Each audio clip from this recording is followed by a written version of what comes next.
रना रना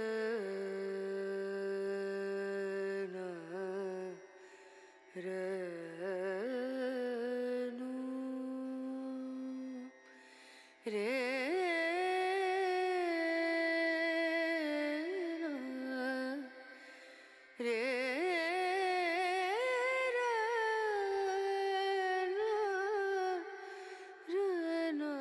Instagram aesthetics तो आपको पता ही होगा, लेकिन have you ever heard aesthetics? No right?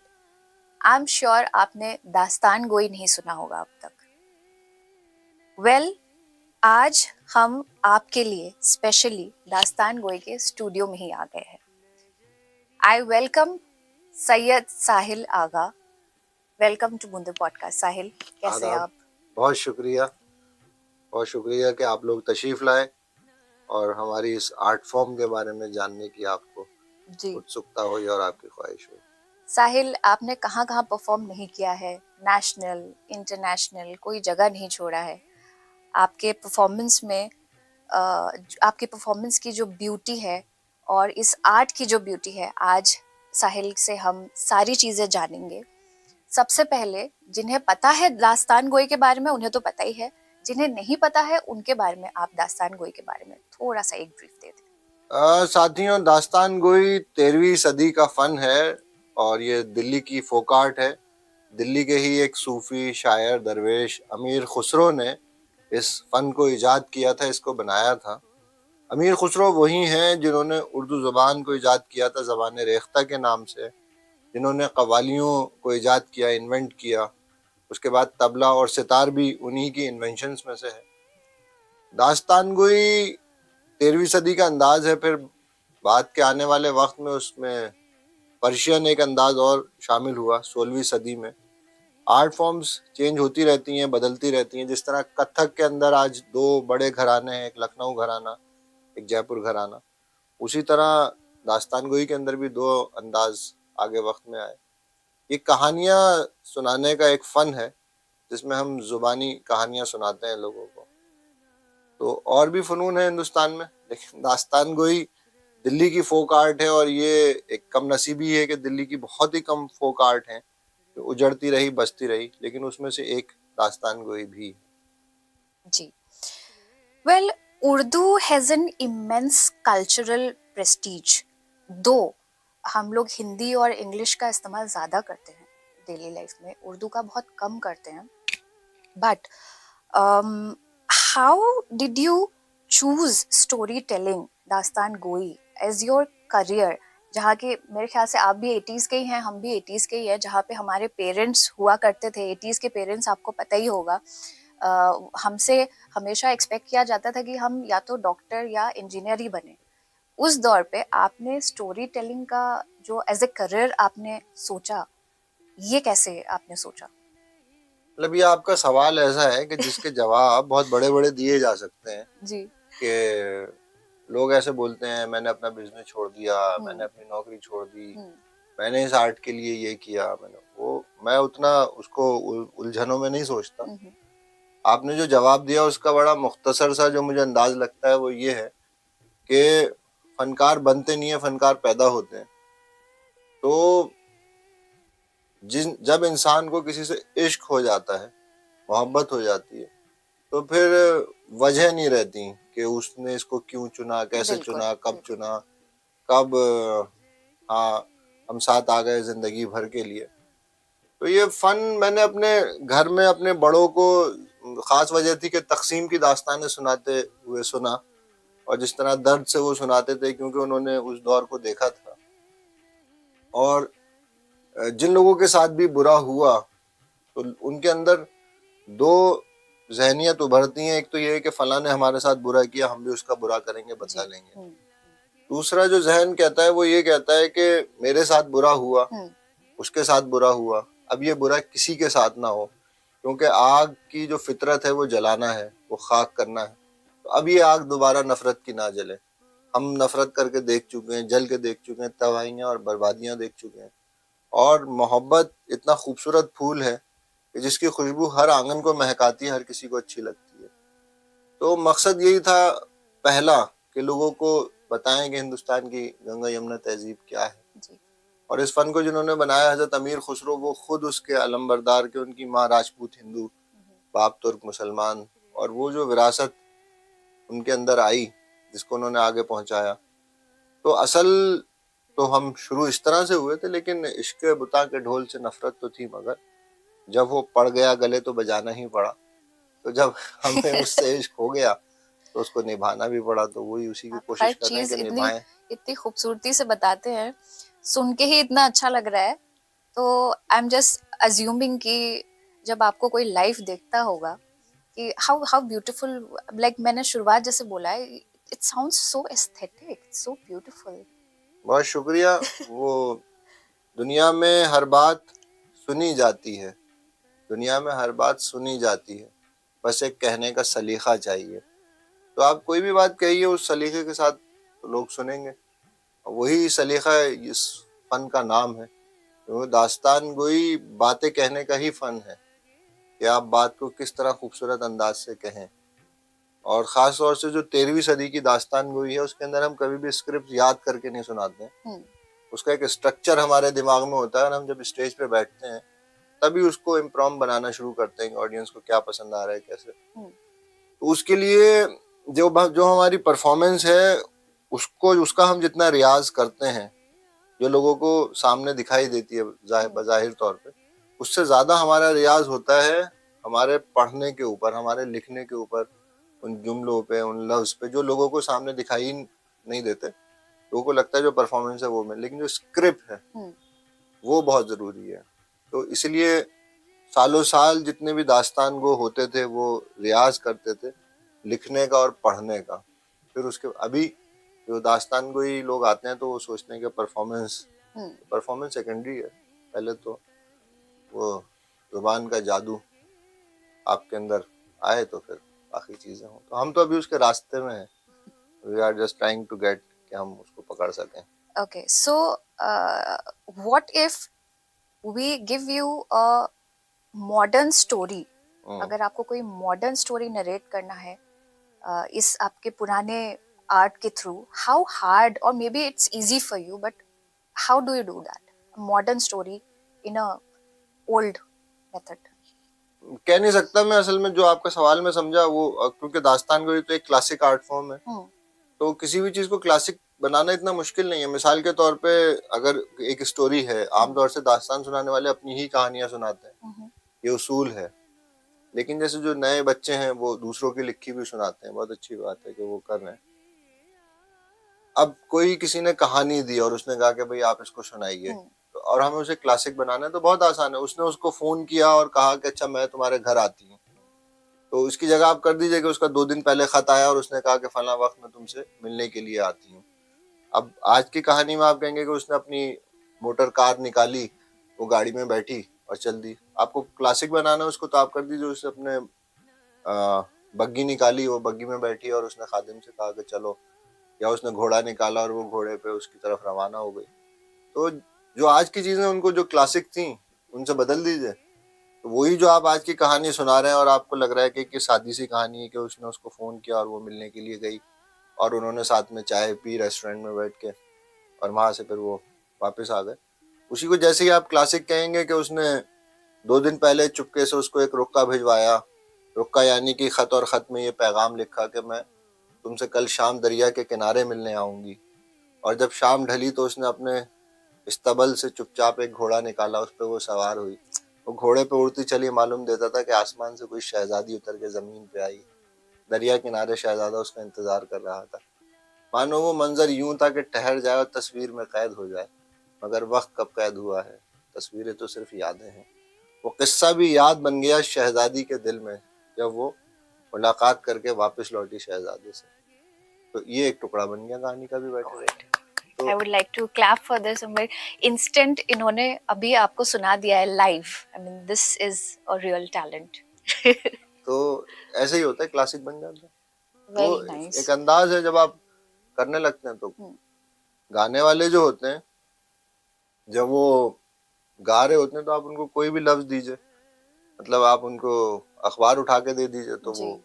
को भी गाने की धुन बना देंगे, 1 2 3 4 5 6 7 8 9 10 11। तो अब ये गाना इसको बना दिया गया, आप लोग ढूंढ के सुनिएगा, वो तो नहीं सुनाऊंगा, लेकिन वो एक फन है जी। Right. So Sahil, we would like to know, are you the youngest generation who is performing, who is like taking the artwork right now? I mean, are you the youngest generation?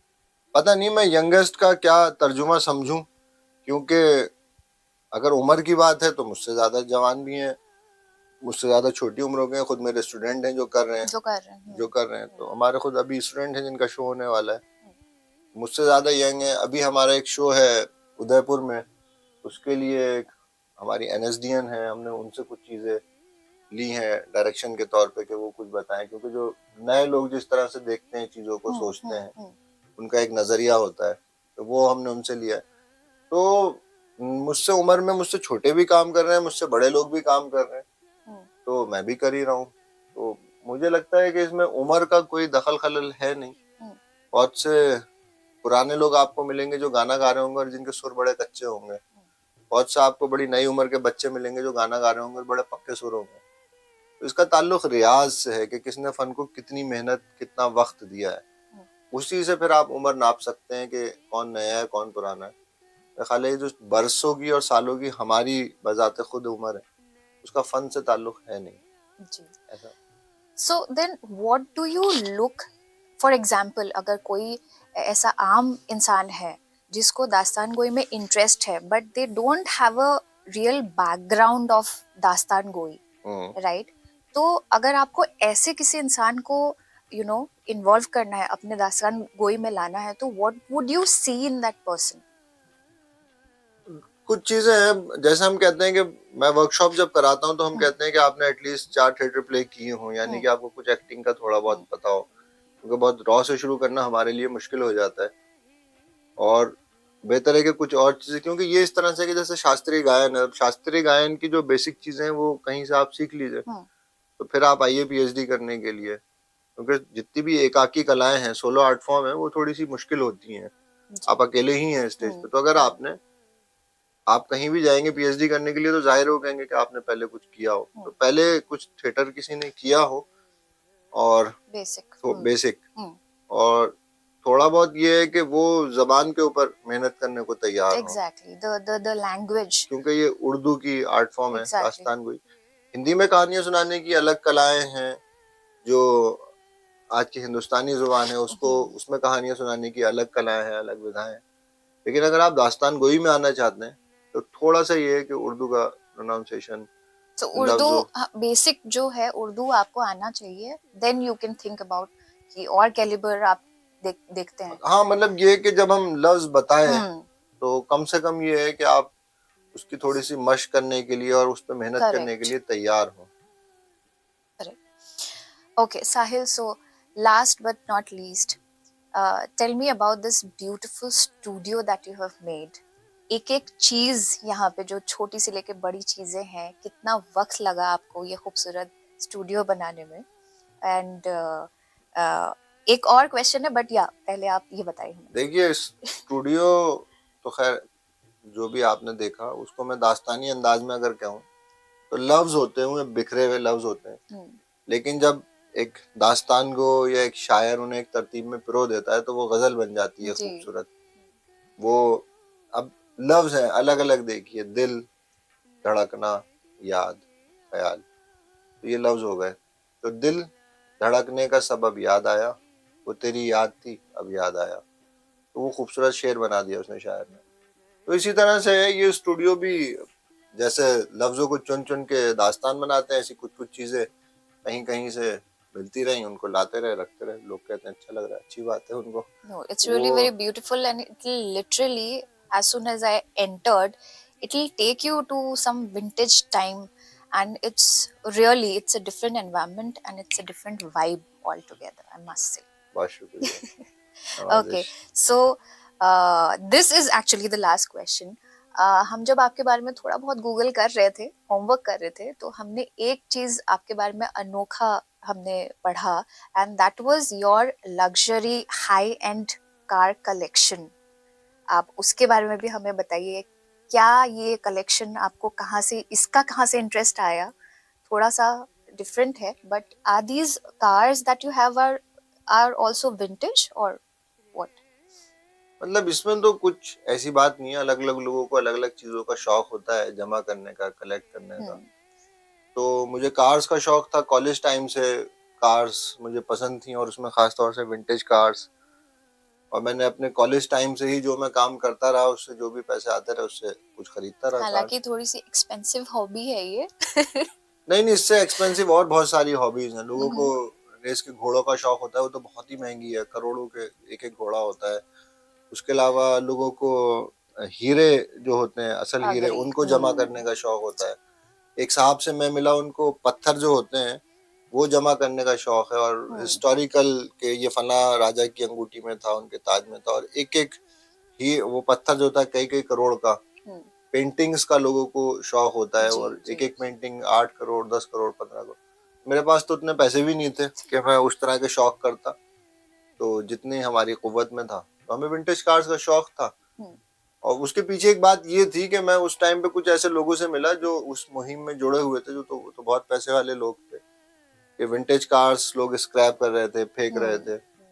और क्योंकि ये भी हिंदुस्तान की इतिहास है, इसके अंदर history है। हम्म। तो हमें ये हुआ कि हम वो कुछ जो ऐसी गाड़ियां हैं उनके साथ की जो कहानियां हैं, तो पहले तो मैं इनकी कहानियां जमा करने निकला था। अच्छा। और उस सिलसिले में कई कहानियां जमा की हमने हम्म। कार्स के हम्म। बारे में, बहुत इंटरेस्टिंग हमें कहानियां मिली। फिर कहानियों के साथ साथ ये हो कि भाई कार भी ले लो। तो कॉलेज टाइम की बात है, तो फिर एक जगुआर ली थी मैंने उस जमाने में, 1956 की साहब। तो वो उसकी भी बड़ी अच्छी कहानी थी। फिर हमने यमुनानगर की गाड़ियां ली, और रॉयल फैमिलीज की गाड़ियां हमने ली, और उन हम्म। सब के पीछे कुछ कुछ कुछ कुछ कहानियां हैं। तो वो कहानियों से यहाँ तक पहुंचे, वो है मेरे पास में। बट तो लगभग कितनी गाड़ियां होंगी आपके पास अभी तक? कितनी collections, the number of cars that about you have? 52 cars हैं मेरे पास। लेकिन अफसोस यही है कि मैं उनको वक्त नहीं दे पाता हूँ जी बिल्कुल भी। जी। मतलब अब वो जितनी भी उनसे मोहब्बत हो या इश्क हो, बट उनकी मुंह दिखाई भी नहीं हो पाती कि हम उनको देखें। और चलाना और बैठना तो दूर की बात है, हम्म। तो वक्त नहीं दे पाता हूँ। बट और I don't think you can ride them like. नहीं चला सकते हैं। अभी दिल्ली में इवेंट हुए हैं, इवेंट्स होते रहते हैं। हमारा क्लब है हेरिटेज मोटर कार क्लब, में उसकी गवर्निंग बॉडी में हूँ। तो लोग जाते हैं, चलाते हैं, और वो इतना सब पैगाम भेजते हैं कि आइए। लेकिन मुझे लगता है कि ठीक है, मैंने इनको खरीद लिया, इनको प्रिजर्व कर लिया, ये है मेरे पास में। लेकिन इससे ज्यादा जरूरी काम जो मैं अपने जबानी इतिहास को बचाने के लिए दास्तान गोई के जरिए कर रहा हूँ, वो मुझे लगता है वो ज्यादा बड़ा मिशन है। क्योंकि आप तरजीह देते हैं जी जी। जिंदगी में चीजों को। विंटेज कार्स को लेके तो क्लब भी है, वो भी गाड़ियों के लिए काम कर रहे हैं। उनको बहुत सारे लोग हैं जिन्होंने खरीदी है, प्रिजर्व की। बट तफाक है कि दास्तान गोई इस फन के अंदर 13वीं सदी, जो हजरत अमीर खुसरो का था, उस अंदाज का एक भी दास्तान गो नहीं है, फकत मैं ही हूँ। खुशी भी होती है, अफसोस भी होता है। 16वीं सदी के तो दो दास्तान गो जिनको हम कह सकते हैं बाकायदा, वो हैं। बाकी और फिर शागिर्द कई हमारे हैं और लोगों के हैं, तो वो लोग थे। लेकिन बाकायदा दास्तान गो नहीं है। बाकायदा हम कहते हैं जो खुद दास्तान लिखें और उसके बाद में उसको परफॉर्म करें। किसी और की लिखी हुई जो लोग दास्तानें पढ़ते हैं, किसी और के डायरेक्शन में जो काम, वो आप ठीक है, वो शौकिया तौर पे कर रहे हैं, लेकिन हम उनको उस दर्जे तक नहीं पहुंचा पाएंगे। मतलब ये पूरी दुनिया में एक उसूल है आर्ट को लेके, इज नॉट ओनली अबाउट दास्तान भी, किसी भी किसी भी फन को चीज। लेकर, करेक्ट। जो जबानी कहानियां सुनाने की तमाम। तो मुझे लगता है कि ये ज्यादा जरूरी है, तो इसलिए दास्तान गोई के लिए ज्यादा कोशिश करते हैं कि वक्त निकाल के। वैसे ये बातें तो खत्म नहीं होंगी क्योंकि सुन के इतना अच्छा लग रहा है, और अगर हम कंटिन्यू करते रहेंगे तो बहुत टाइम लग जाएगा। Unfortunately we'll have to end the you know end here today, but yes, I would like to wish you all the best for all your upcoming events. तो अभी चीजें चल रही हैं, बन रही है, तो आप लोग दुआ करते रहिए कि इस सफर में ये जो एक हिंदुस्तानी फन है, एक अंदाज है, लोक कला है, इसको हम संजोए रखें और अगली जनरेशन तक पहुंचाएं। क्योंकि ये काम बड़ा है, और उसके लिए लगता है कि एक जिंदगी नहीं, 2 3 4 5 जिंदगियां चाहिए, जो नामुमकिन है। तो उसके लिए आप लोग जरूर साथ में आइए। और इस फन की फरोख में हमारा साथ दीजिए। हमें आप सबका इंतजार रहेगा। Thank you so much, Sahil, for taking out this time and talking to us. And we thank you so much. बहुत शुक्रिया। आदाब।